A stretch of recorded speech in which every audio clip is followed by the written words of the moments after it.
Disclaimer: இந்த சேனலில் பகிரப்படும் அனைத்து தகவல்களும் கல்வி மற்றும் அறிவு பகிர்வுக்காக மட்டுமே. இங்கு நாங்கள் யாரையும் பங்கு சந்தையில் வர்த்தகம் செய்ய ஊக்குவிக்கவில்லை. இங்கு பகிரப்படும் அனைத்து தகவல்களும் எங்களின் தனிப்பட்ட கருத்து. மிக முக்கியமாக, நான் செபியில் பதிவு செய்யப்பட்ட ஆலோசகர் அல்ல.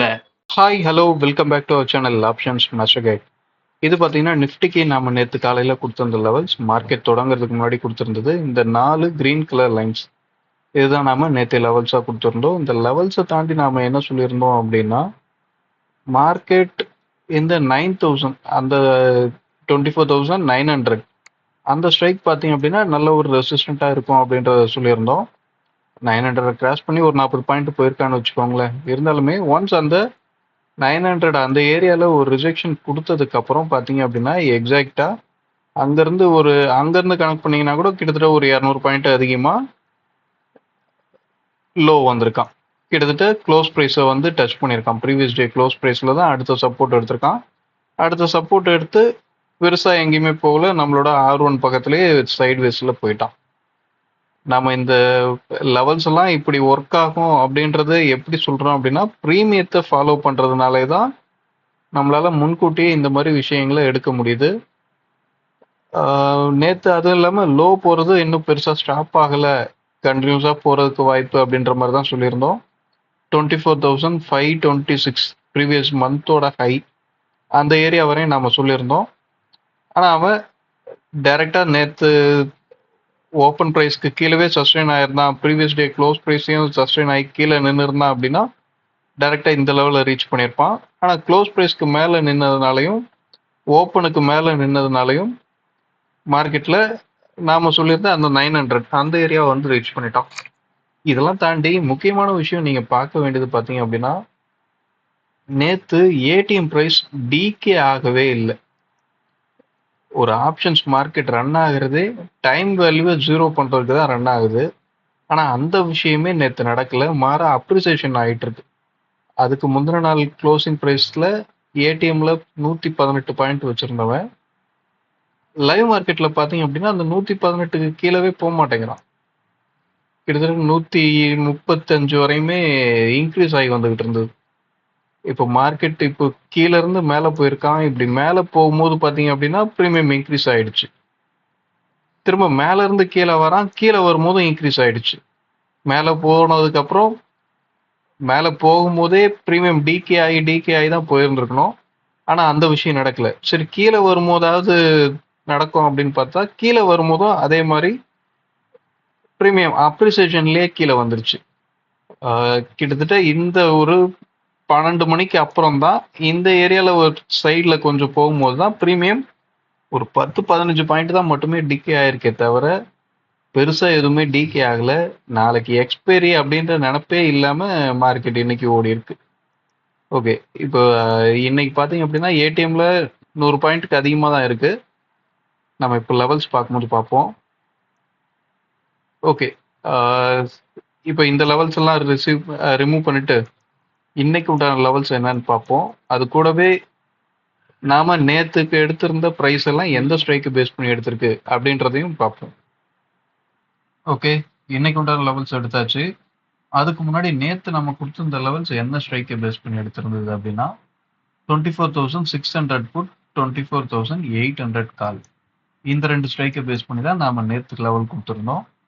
ஓகே, இப்போ இன்னைக்கு உண்டான லெவல்ஸ் என்ன அப்படின்றத பார்ப்போம். இன்னைக்கு உண்டான லெவல்ஸ் அப்படின்னா 24,940, 24,868, 24,727, 24,659.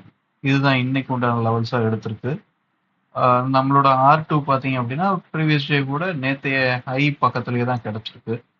ஓகே, இப்போ ப்ரீமியம் என்ன சொல்லுது அப்படின்னா, ப்ரீமியத்தை பொறுத்தவரையும் மார்க்கெட் 24,900 இந்த ஸ்ட்ரைக்கு மேலே நின்று ப்ரீமியம் சப்போர்ட்டும் கிடைக்கிற பட்சத்தில் தான் ஒரு அப்சைட் மூமெண்ட் நல்லா எதிர்பார்க்கலாம். அப்படி இல்லை அப்படின்னா மார்க்கெட் பார்த்தீங்க அப்படின்னா 800 இந்த ஸ்ட்ரைக்கு, அதாவது பார்த்தீங்க அப்படின்னா நீங்கள் ப்ரீவியஸ் டே க்ளோஸ் ப்ரைஸ் அப்படின்னே கூட எடுத்துக்கலாம். 800 அந்த ஸ்ட்ரைக்குக்கு கீழே நின்று ப்ரீமியம் சப்போர்ட்டும் கிடைக்கிற பட்சத்தில் திரும்பியும் ஒரு நல்ல ட்ரெண்ட் எதிர்பார்க்கலாம். இப்போதைக்கு பார்த்தீங்க அப்படின்னா ஏடிஎம் ப்ரைஸில் கிட்டத்தட்ட 110 பாயிண்ட் வச்சுருக்கான். ஒரு எக்ஸ்பைரி டே அன்னைக்கு நிஃப்டியை பொறுத்தவரையும் ஒரு 70 பாயிண்ட் 75 பாயிண்ட் அவ்வளோதான் ஏடிஎம்ல ஆவரேஜ் ப்ரைஸாக இருக்கும். ஆனால் இன்னைக்கு பார்த்தீங்கன்னா 110 பாயிண்ட் இருக்கு. இதெல்லாம் ரொம்பவே பெரிய பாயிண்ட். இந்த பாயிண்ட்டை இன்னைக்கு மார்க்கெட் முடியும் போது ஜீரோ பண்ணி ஆகணும். ஸோ இதுக்கு இந்த ஜீரோ பண்ணுறதுக்கு உண்டான வேலைகள் தான் இன்னைக்கு ஃபுல்லாக மார்க்கெட்டில் நடக்கும். அது எப்படி நடக்குது அப்படின்றத மட்டும் வாட்ச் பண்ணுங்க. மார்க்கெட் இந்த 110 பாயிண்ட்டை ஜீரோ பண்ணணும் அப்படின்னா நல்ல ஒரு ட்ரெண்டாக கீழே இருந்து மேலேயும் போக முடியும், மேலே இருந்து கீழேயும் வர முடியும். ஒரே சைடா மேலேயேவும் போயிட்டு இருக்க முடியும், இல்லை ஒரே சைடா கீழேயேவும் போயிட்டு இருக்க முடியும். இது இல்லை அப்படின்னா இந்த 100 பாயிண்ட் நாம சொல்லியிருக்க இந்த 700க்கும் 800க்கும் 900க்கும் நடுவுலயே நல்ல ஒரு சைட்வேஸ் போய் கூட அந்த பிரீமியத்தை ஜீரோ பண்ண முடியும். இந்த இதுல எது வேணாலும் நடக்கலாம். என்ன நடக்குது அப்படின்றத மட்டும் வாட்ச் பண்ணுங்க. இன்னைக்கு பார்த்தீங்க அப்படின்னா எக்ஸ்பைரி டே. இந்த எக்ஸ்பைரி டேல ஹீரோ ஜீரோ அப்படின்ற ஒரு விஷயம் வந்துடும். அதாவது பார்த்தீங்க அப்படின்னா இன்னைக்கு ஜீரோ ஹீரோ இதுக்கு இம்பேக்டா இருக்கக்கூடிய ஸ்ட்ரைக் இதுதான் இருக்கும். 24,900 கால், அதே நேரத்தில் 24,800 புட். இந்த ரெண்டு ஸ்ட்ரைக்ல ஒரு ஹீரோ ஜீரோக்கு உண்டான வாய்ப்பான ஸ்ட்ரைக்கா இதுதான் இருக்கு இப்போதைக்கு பிரீமியத்தை பொறுத்தவரையும். நம்ம ஆல்ரெடி ஒவ்வொரு டைமும் சொல்றது தான். அதாவது பார்த்தீங்க அப்படின்னா ஒரு ஹீரோ ஜீரோ எந்த இடத்துல நடக்கும் அப்படின்ற அந்த லாஜிக்கை நீங்க ஃபர்ஸ்ட் புரிஞ்சுக்கணும். இப்போ நீங்க 700க்கும் 800க்கும் 900க்கும் நடுவில் இது 800 இங்கே வச்சுக்கோங்க, இது மேலே இருக்கிறது 900. இந்த ரெண்டு ஸ்ட்ரைக்கும் நடுவில் எவ்வளோ பாயிண்ட் டிஃப்ரெண்ட் இருக்கு அப்படின்னா 100 பாயிண்ட் தான் டிஃப்ரெண்ட் இருக்கு. இந்த 100 பாயிண்ட்டை இந்த ரெண்டு ஸ்ட்ரைக்குக்கு நடுவில் மார்க்கெட் எங்கே முடிஞ்சாலும் இந்த 800 காலும் 900 புட்டும் மார்க்கெட் எங்கே முடியுதோ அதுக்கு ஏற்ற மாதிரி பிரிச்சுப்பாங்க. அவங்க ரெண்டு பேரோட எல்டிபியை கடைசி எல்டிபியை ஆட் பண்ணீங்க அப்படின்னா இந்த 100 ரூபாய்க்கு அதிகமாக இருக்காது. எக்ஸாக்டாக இந்த 100 ரூபாயை ரெண்டு பேரும் பிரிச்சுப்பாங்க. அவங்க பிரிக்கிற ரேஷியோ தான் வேற வேற மாதிரி இருக்குமே தவிர இந்த 100 ரூபாயை தாண்டி இருக்க முடியாது. ஸோ அப்போனா முடியும் போது இப்படி முடியுது அப்படின்னா ஆரம்பிக்கும் போது எப்படி ஆரம்பிக்கணும் அப்படின்ற லாஜிக்கும் உங்களுக்கு தெரிஞ்சிருக்கும். மார்க்கெட் சப்போஸ் நான் இன்னைக்கு 800 to 900 இப்படிதான் நிக்குது அப்படின்னா இவங்க ரெண்டு பேரோட லோவை நீங்க ஆட் பண்ணீங்க அப்படின்னா இந்த 100க்கும் கம்மியா முதல்ல வரணும். இந்த ரெண்டு பேரோட லோ 100 ரூபாய்க்கு அதிகமா இருந்தது அப்படின்னா இவங்க ரெண்டு பேரும் பிரிச்சுக்க வேண்டிய பிரைஸே 100 ரூபாய் தான். ரெண்டு லோ அப்படின்றது எல்டிபி அப்படின்றது எங்க இருக்க போகுது? கண்டிப்பா லோக்கு மேலதான் இருக்க போகுது. எல்டிபியை விட கீழே தான் லோ இருக்க போகுது. ஸோ அந்த லோ ப்ரைஸே 100 ரூபாய்க்கு அதிகமா இருக்கு அப்படின்னா அங்க இன்னும் டிகே நடக்கல அப்படின்றது தான் மீனிங்.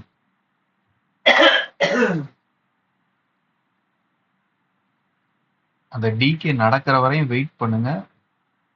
வெயிட் பண்ணி மார்க்கெட் என்ன சொல்ல வருது அப்படின்றத புரிஞ்சுக்கிட்டு என்ட்ரி எடுங்க. கண்டிப்பா ஜீரோ ஹீரோவும் சக்சஸ் ஆகும். ஓகே, இந்த வீடியோ பிடிச்சிருந்தா லைக் பண்ணுங்க, ஷேர் பண்ணுங்க, கமெண்ட் பண்ணுங்க. அடுத்த ஒரு வீடியோவில் சந்திப்போம். தேங்க்யூ, பாய்.